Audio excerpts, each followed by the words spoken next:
সরকার ক্ষমতায় আসার পরে এদের বেতনের টাকাটা পর্যন্ত দেওয়া বন্ধ করে দিয়েছে। অন্তর্বর্তীকালীন সরকার খুবই একটা আনপ্রফেশনাল মেথডে কাজটা করেছেন। কিছু ছাত্র গণ অভ্যুত্থানের পক্ষের ছেলে মেয়েদেরকে একটা কমিটি করে দিয়ে এই কাজটা করবার চেষ্টা করা হয়েছে, যে এই কাজটার সাথে আসলে পুরো রাষ্ট্রের গুরুত্বপূর্ণ শাখা ইউনিট অ্যাডমিনিস্ট্রেশনের যারা সংযুক্ত ছিলেন না।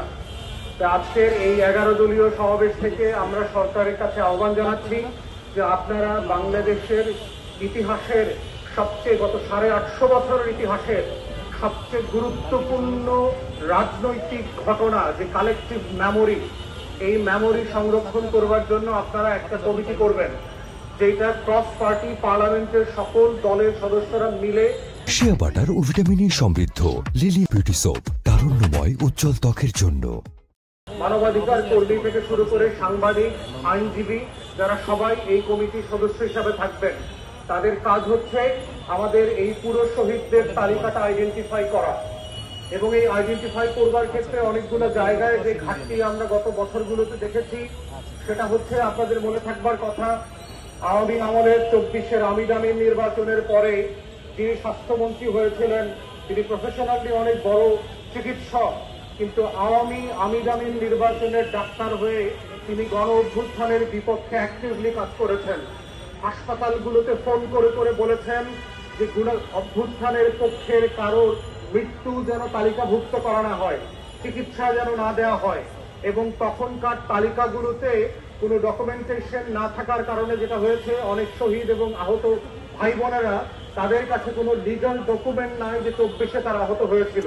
কিন্তু একই সময়ে ছাত্রলীগের হেলমেট পরা গুন্ডা বাহিনীদেরকে আমরা দেখেছি, তারা ইতিমধ্যে অনেকেই শহীদদের তালিকায় নাম ঢুকিয়ে ফেলেছেন।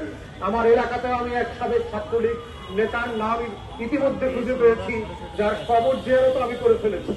অতএব এই কমিটিকে সিরিয়াসলি দেখতে হবে যে ডাবগাছ থেকে পড়ে যে শহীদ হয়েছে তিনি যেন এই শহীদদের তালিকায় স্থান না পান। রোড অ্যাক্সিডেন্টে যিনি মারা গেছেন তিনি গুরুত্বপূর্ণ বাংলাদেশের নাগরিক, কিন্তু এই শহীদদের তালিকায় তার নাম থাকা বাঞ্ছনীয় না। তাই একই সাথে আরেকটা যেটা সংকট হয়েছে সেটা হচ্ছে গণকবর আইডেন্টিফিকেশন। আমরা দেখেছি যে 128-29 জন শহীদকে এই রায়ের বাজারে এনে রাতের বেলা যেভাবে গণকবরে কবরস্থ করা হয়েছে, মাতুয়াইলে, জুরাইনে, নারায়ণগঞ্জে, মুন্সিগঞ্জ সহ দেশের বিভিন্ন জেলাতে এই গণকবরের আইডেন্টিফিকেশন ডিএনএ স্যাম্পলিং এখনো সমাধান করা হয় নাই। তৃতীয়ত হচ্ছে যারা আহত, পঙ্গু হয়েছেন, প্রতিবন্ধী হয়েছেন, অন্ধ হয়েছেন, তাদের পুনর্বাসনের যে কার্যক্রম সেটা থেমে আছে। আপনারা বাজেট বরাদ্দ করেছেন, কিন্তু মুক্তিযুদ্ধ মন্ত্রণালয়ের এই আওয়ামী আমলা দিয়ে এই জুলাই গণ অভ্যুত্থানের শহীদ এবং আহত পরিবারকে পুনর্বাসন করা যাবে না, বরং পেশাদারিত্বের সাথে জুলাই শহীদ স্মৃতি ফাউন্ডেশন যারা এই কাজটা করেছে গত 2 বছর ধরে, টাকাটা তাদেরকে দিতে হবে। কিন্তু দুঃখজনক হচ্ছে সরকার ক্ষমতায় আসার পরে এদের বেতনের টাকাটা পর্যন্ত দেওয়া বন্ধ করে দিয়েছে।